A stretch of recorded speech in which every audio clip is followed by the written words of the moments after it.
I have miles and miles ahead of me, tales to listen to, time to spend. Up ahead, the road is bending.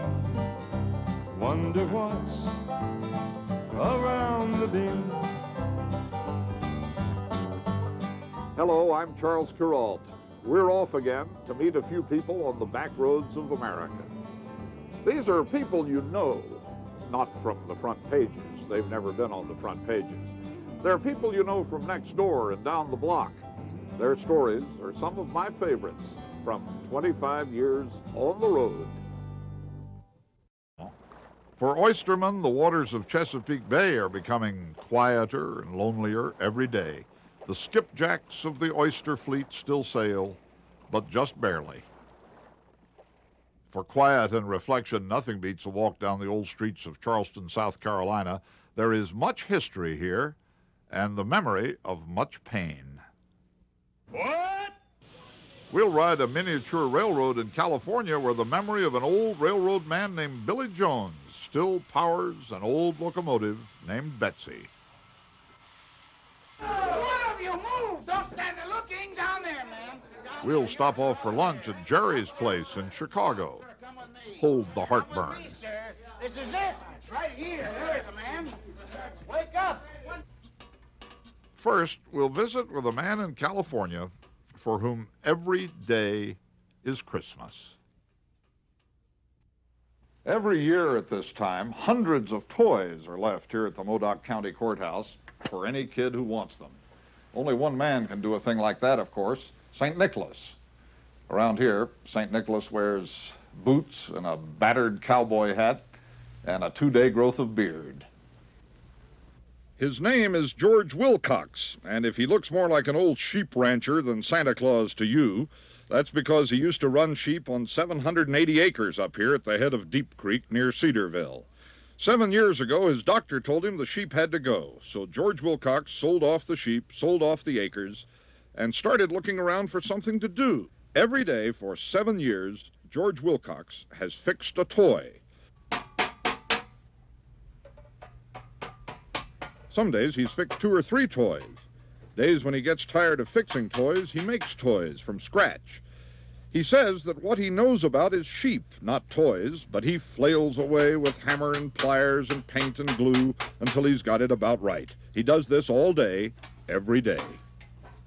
The yard between his house and his shed, littered with the broken playthings of this whole remote corner of California, looks like some kind of nightmare version of Babes in Toyland. George Wilcox says, to him, it's beautiful. Why do you go to all this trouble, work so hard all year to give kids toys? I don't know. Did you ever look at it this way, that if you had a child and you didn't have the money to give him a toy, you'd feel kind of let down? Christmas, you know, to a kid without a toy, well, that's kind of a poor thing. I remember when I was a kid, we didn't get very many toys. If we got a new shirt or a bag of candy, well, that was quite a lot. We were poor, but we was never allowed to know we were poor. And that's the way I've been most of my life. I've been poor, but I never let people know it. Well, you're rich in junk toys now, Mr. Wilcox. And it makes me rich in feeling rich in my feelings, too, for the simple reason is that we know that some little kid's going to have a nice Christmas. In a corner of the dining room, Mabel Wilcox, who has also been ill this year, does her best to make dresses for the dolls that her husband has repaired. They had to ask 2 neighbors with pickup trucks to help them deliver this year's toys to the courthouse. There were 5 bicycles, 18 tricycles, 10 red wagons, 65 dolls, and 467 toys of other descriptions, all of them shiny, bright, and good as new. George Wilcox acknowledges that it's been a year of hard work with no pay, but he says it's easier than sheep ranching, and there wasn't always a lot of pay in that either. He says he thinks of this as a privilege. Afterwards, we remembered that's how those others felt too, those earlier shepherds who came with the wise men bearing gifts.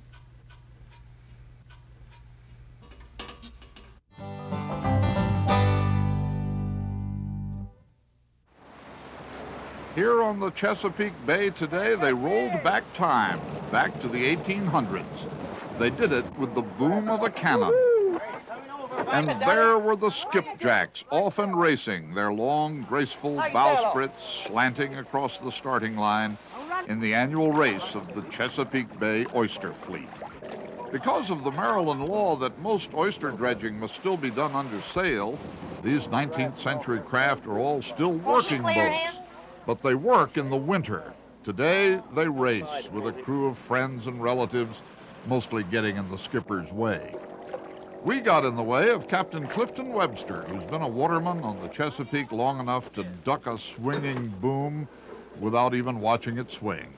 Captain Clifton had a son and a grandson and a lot of in-laws racing against him today, and he showed them all a thing or two. Likewise, his brother Clyde over there, skipper of the 100-year-old Susan May, with whom our boat, the H.M. Prince, was locked in a tight race until Captain Clifton got down to planning strategy. It looks to me like Orville and is still staying out of the shore. You going into the shore? The wind's more favorable under the...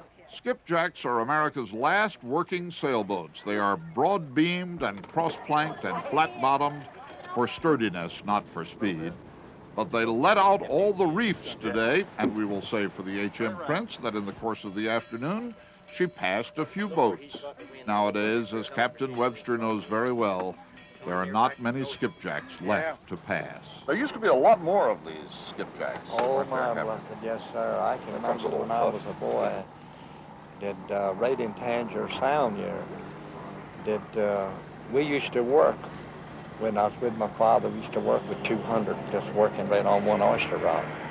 And this said, my father said he's seen it when it was 500 in there, used to oyster. And now there are 40 some.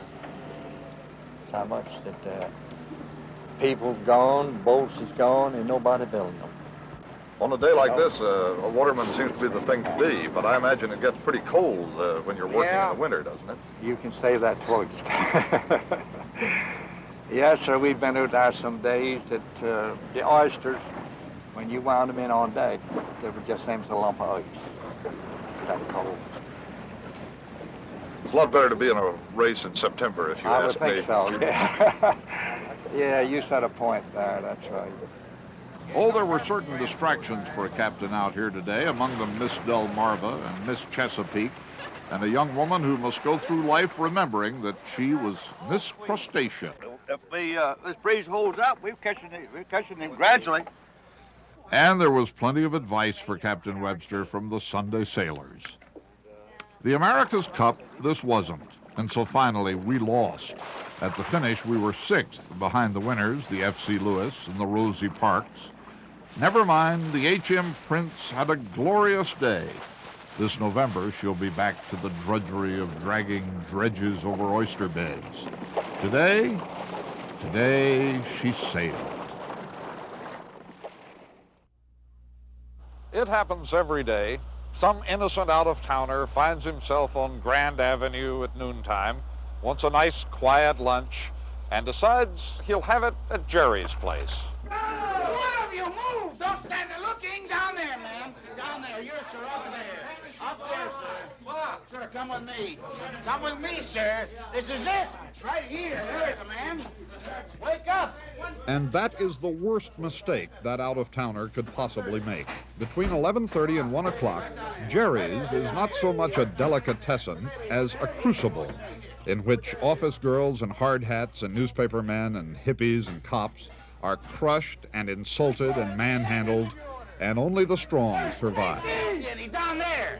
Down there! Get up! I don't care which! You have to have some kind of death wish to go through this for a corned beef sandwich.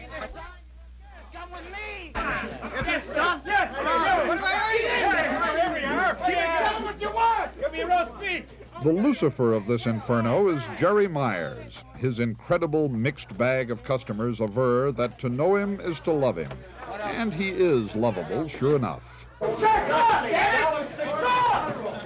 Well, why have you opened your mouth? Well, say it, man! It's just that indecision drives him crazy. Jerry Myers often throws indecisive customers out on the street. The well-trained ones steel themselves on the sidewalk, take a deep breath, and then hit the door ordering. All right, come on, there he is. Roast beef, lettuce, tomato, mayonnaise, What kind of bread he wants to know? roll. Corned beef. Roast beef. Roast beef on a roll, lettuce, tomato, mayonnaise. A battalion of hot-eyed countermen trained by the master support Jerry and compliment him. Yours, sir. Yours. Down here, please. But he is the impresario, and it's no good staying in your office and trying an end run to the hot pastrami because he answers the phones, too. Jerry's, go ahead, please. Go ahead, man, please. That's all right, ma'am. There's 4 phones ringing. Talk fast, please. What else, ma'am? What else, ma'am? Extension number. It's been nice. Jerry's son, Michael, wrote an essay for school once which said, "I admire one person very much. That person is my father. I want to be like him. He likes black and white the same. He is nice and kind to all people." Because I love you. Do you really get mad at customers sometimes? No, not mad in the sense of mad, no. It's mad in the sense that I must see them taken care of immediately. Our rule is if they're here after 3 minutes, they get their merchandise for nothing. This has been my rule for 25 years. I've never given anything away yet. I think there's a person actually feels something, that there is a love of fellow man in there somewhere, even when I shout at him, even when I grab him by the hand. I think there is that a person actually knows it. Sure, the few individuals that say, "the hell with you," I've had them swear at me and run out. They don't want to take this, but those are the very few. I think people really know these things. Walk faster! Leave room for somebody else! My father, wrote Jerry's son Mike, yells at the customer, but his store is the most integrated store in the world. It is a strange store. Papa! Almost lost him. Sir, you want to give your order, or you want to stand there? Forget about it. Go to Walgreens. Mike, my boy, you said a mouthful.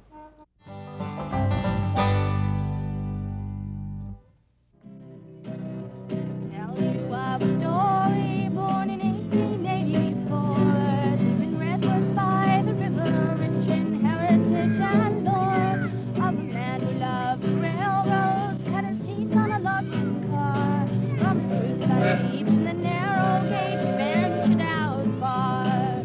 Billy Jones, a man, his legend each one knows. Billy Jones quit school at the age of 13 to become a roustabout on the Southern Pacific. The story of his life is told in an exhibition of photographs here at the little Los Gatos Town Museum. Roundhouse foreman, and finally engineer on the famous daylight run up and down the Pacific coast. He engineered the daylight from San Francisco to L.A., and it led him to the greatest friend he'd ever meet one day. Maybe because he never had much of a childhood himself, Billy Jones always loved kids. And in 1939, on a scrap heap in Venice, California, he found old number 2, a narrow-gauge prairie-type locomotive dating back to 1905. He bought her, fixed her up, named her Betsy, and ran her for more than 25 years on his prune ranch out at the edge of Los Gatos. There's hardly anybody in this town who didn't ride behind Betsy as a kid. Billy Jones, the man, his legend each one knows, for he gave his heart to the number. Then, 5 years ago, Billy Jones died. That might have been the end of the story, but as it turned out, it was only the beginning.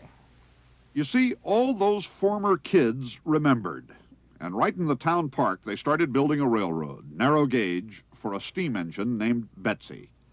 Brownie Scouts sold lemonade, and their big brothers laid track, and they took up collections at the Rotary Club, and the Seabees came in and built a turntable, and a local construction company built a trestle across the creek, and one day, the Billy Jones Railroad was finished. What?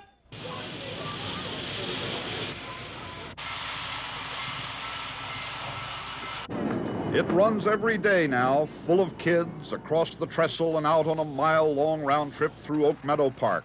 And oh, Betsy makes a splendid picture, flashing in the sun and whistling for the junction. She makes people smile, this old steam engine, the people on the train and those who watch her go by. She belongs to the whole town. And if she doesn't look her age, that's because practically the whole town takes turns oiling her and polishing her and attending to her quirks. There are no fewer than 20 unpaid engineers, including 18-year-old Dorothy Beatty, the envy of every kid in Los Gatos. We asked one of those who knew Billy Jones, engineer Neil Vodden, if he thought Billy would have liked all this. I know he would. Many times we've driven by on the road right above the park here, and Billy's looked down over the cliff here into the park and said, you know, he said that would sure be a nice spot for a little railroad. And it's here today. When Billy died at 8. We thought, as we stood there listening to 14-year-old Lindsay Picolet sing the Ballad of Billy Jones, that while the community conceived this as a tribute to Billy, it ended up a tribute to the community. Tell you of a story born in 1884, deep in Redwoods by the river, rich in heritage and lore of a man who loved the I went looking for a symbol of Charleston, and I found it. The angel oak is old, old beyond time. It was growing here 1,000 years before the first human being saw it. It has suffered the floods and storms and lightning strikes and wildfires of the centuries. But here it is, still alive against all the likelihood of its history. And beautiful still.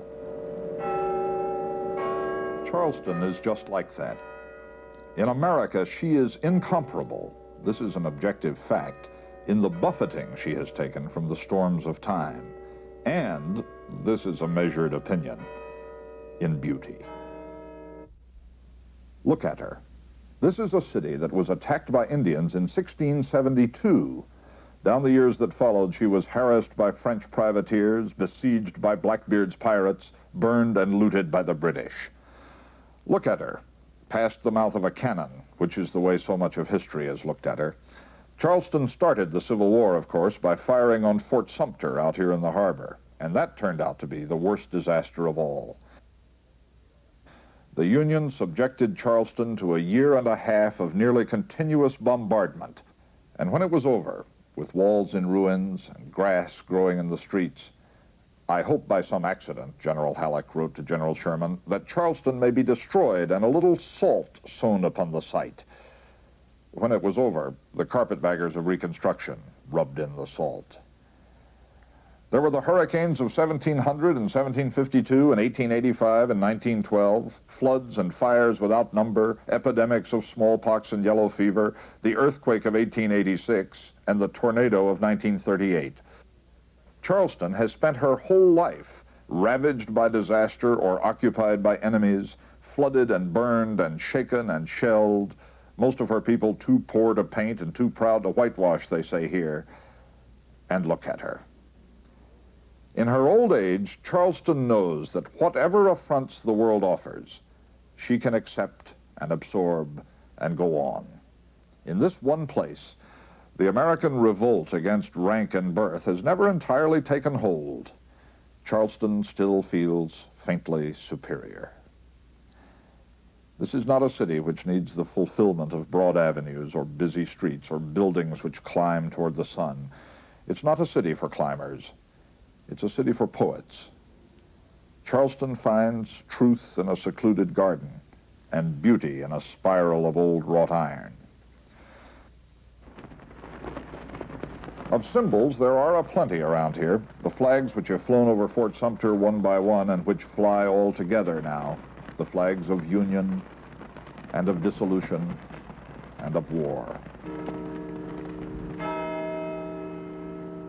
The bells of St. Michael's are symbolic enough to serve. They have been toppled from their steeple by storm and by warfare, always recast and rehung, and still, after 200 years, tell time to a timeless town.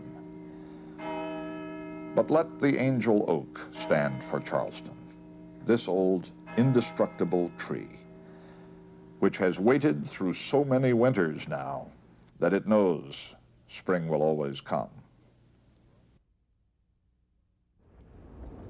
Well, time to say goodbye until our next trip together.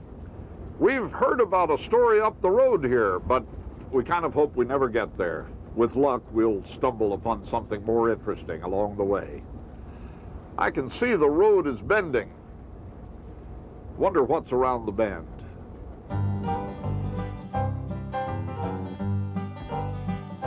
All these years I've been a-wondering, just when I think I'm near the end, I always see the road is bending, and I wonder what's around